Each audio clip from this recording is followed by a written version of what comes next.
Okay, ang lulutuin natin ngayon is udong. Mix po siya, udong at saka miswa. So, ito yung ating panghalo. So, meron akong konting pork, onions, garlic, and red bell pepper. So, let's go. Magluluto na tayo. Alright. So, maglalagay na tayo ng konting olive oil.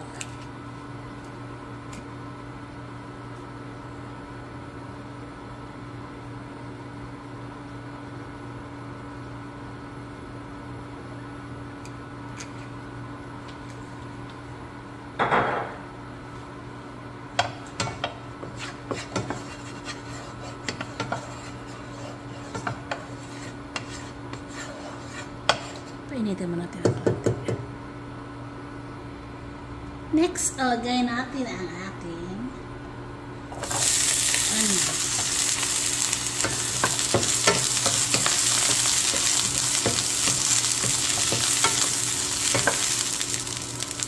Isunod naman natin ang ating garlic at saka yung ating red bell pepper.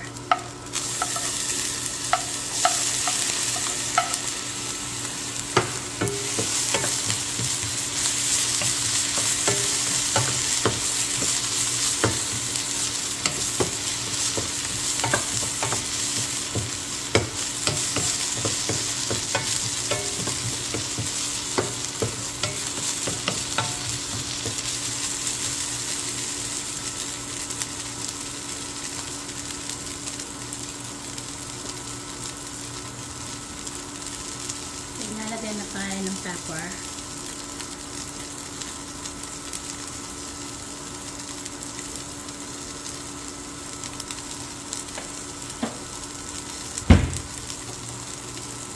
Next, ang ating pork or baboy.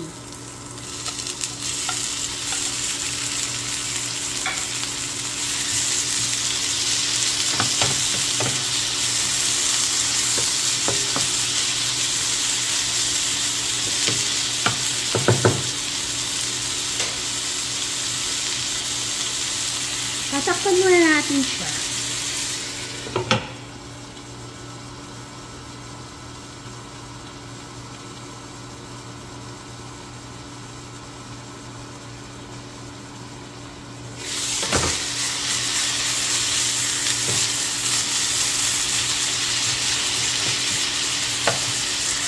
Bango.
Then, naglalagay ako ng isang basong tubig para maluto yung ating karning baboy. Para hindi siya masunog.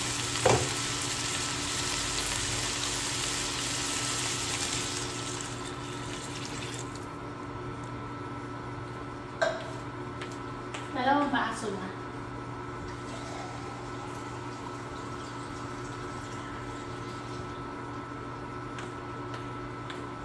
Baso. And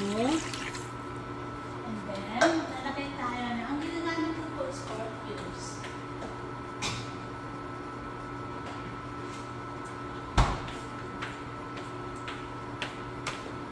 Pork cubes po yung aking ginagamit.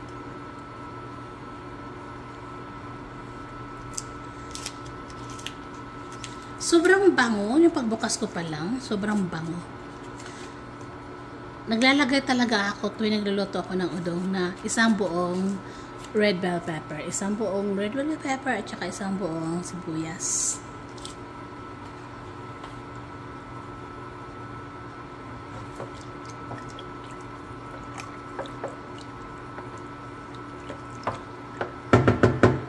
So, tatakpan na po natin siya hanggang maluto po yung karne bago ko ilagay yung ating udong or miswa. Mix pala siya, udong at saka miswa.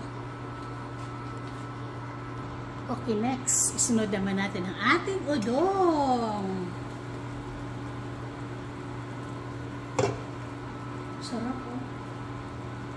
Sobrang bango. Ito po yung ating udong.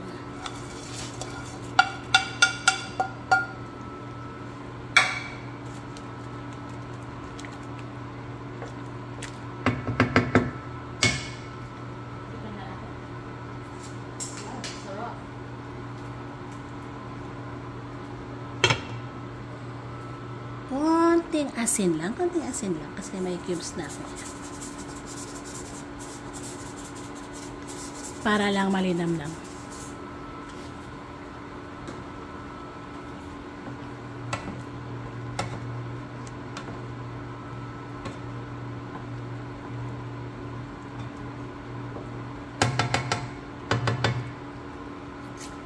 Wow, ang sarap! Sobrang sarap. Kaya siguro si Daddy, adik na adik kumain ng udong at saka miso. Ang sarap. Takpan muna natin. Okay, now ilagay natin yung miso. Meron akong tatlong banat ng miso. Okay. And then, isabay po natin itong ating shrimp.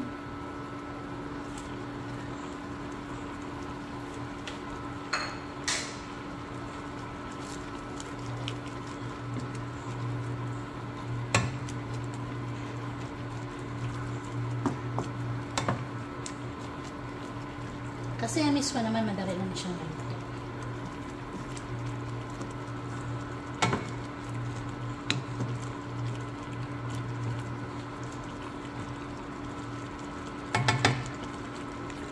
Sarap talaga, uy.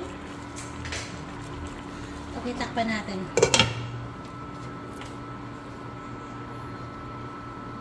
Yung pinakalas po natin ilagay din sabay patay na po ng kalan is dahon po ng sibuyas.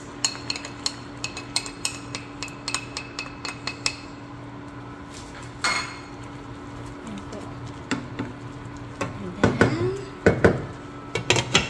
off na po natin. Thank you guys. Ayan, luto na ang ating udong miswa.